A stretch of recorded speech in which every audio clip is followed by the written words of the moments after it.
I got so much motherfucking design on right now. Break it down, bring it back, make it clap. I got 3 old thoughts, new block, where that thing. Bitches on my line, and you know. Capsule. Menurut FI edisi 3, kapsul adalah bentuk sediaan obat terbungkus dalam suatu cangkang kapsul keras dan lunak. Nah, sedangkan menurut FI edisi 4, kapsul adalah sediaan padat yang terdiri dari obat dalam cangkang keras dan lunak yang dapat larut.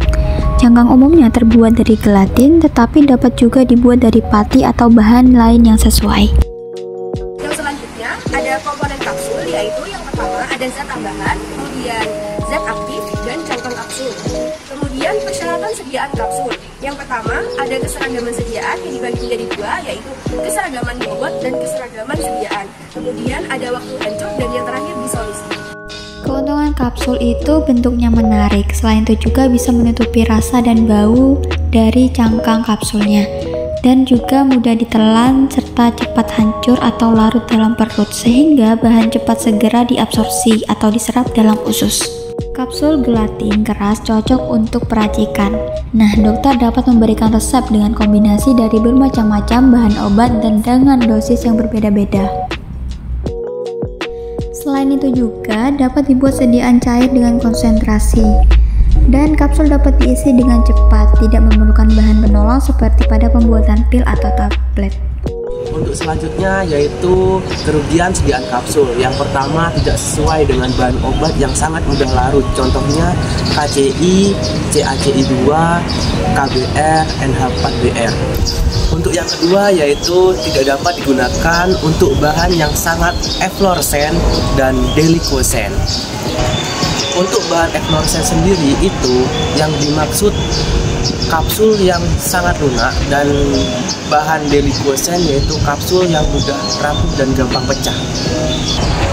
Untuk yang ketiga yaitu tidak dapat menampung bahan yang mempunyai zat-zat seperti mudah menguap, karena cangkang kapsul tersebut tidak dapat menerima bahan-bahan yang mudah menguap.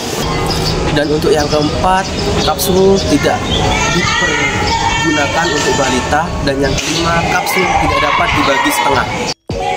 Macam-macam kapsul. Berdasarkan konsistensi, kapsul dibedakan menjadi 2, yaitu kapsul lunak dan kapsul keras. Dan berdasarkan cara pemakaiannya, kapsul dibedakan menjadi cara pemakaian oral, cara pemakaian rektal, cara pemakaian topikal, dan cara pemakaian vaginal. Dan yang terakhir, berdasarkan tujuan, kapsul digunakan manusia dan hewan. Selanjutnya kapsul keras. Kapsul keras terbuat dari gelatin dengan kekuatan gel yang relatif tinggi atau terbuat dari pati. Nah, bahan penyusun kapsul ini terdiri dari 3. Yang pertama bahan dasar, yaitu sebagai ada gelatin, gula, serta air, yang dimana gula sebagai bahan pengeras dan air 10-15%. Selanjutnya ada bahan tambahan. Yang pertama ada pewarna, pemburam, serta pengawet, dan flavoring agent. Yang ketiga ada ukuran dan kapasitas cangkang kapsul. Yang pertama untuk manusia, untuk ukurannya yaitu 000, 00, 0, 0, 1, 2, 3, 4, dan 5. Sedangkan untuk hewan ada ukuran 10, 11, dan 12. Selanjutnya yaitu keuntungan kapsul keras. Yang pertama yaitu memiliki bioavailabilitas yang lebih baik dibandingkan tablet. Dan yang kedua yaitu memungkinkan pelepasan yang cepat. Dan yang ketiga yaitu mudah diformulasi. Yang keempat yaitu lebih tinggi, sehingga memungkinkan untuk mencegah terjadinya inkompatibilitas dan memudahkan untuk kontrol pelepasan. Selain keuntungan, pasti ada juga kerugian. Nah, kerugian kapsul keras itu yang pertama harga relatif mahal, karena merupakan juga biaya sebagai peracikan ataupun lain-lainnya. Yang kedua, mudah lembab, karena jika kita tidak memperhatikan kelembapan dan jika itu terlalu kering, cangkang kapsul itu akan rapuh dan juga akan mudah lengket. Selanjutnya kapsul lunak. Kapsul lunak kapasitasnya 1-480 ml. Untuk 1 minutnya sama dengan 0,6 ml. bahan penyusun cangkang Luna itu ada dua, yaitu bahan dasar dan bahan tambahan. Untuk bahan dasarnya ada gelatin, bahan peluma, gula, air 6-13%. Untuk bahan tambahannya ada pengawet, pewarna, pemburam, flavoring, dan penyarut teler. Bentuk kapsul dapat kita lihat di gambar di atas. Jelaskan tentang keuntungan kapsul lunak. Ada beberapa keuntungan kapsul lunak. Yang pertama, sesuai untuk obat bentuk cair, obat mudah menguap, obat dalam bentuk larutan dan suspensi.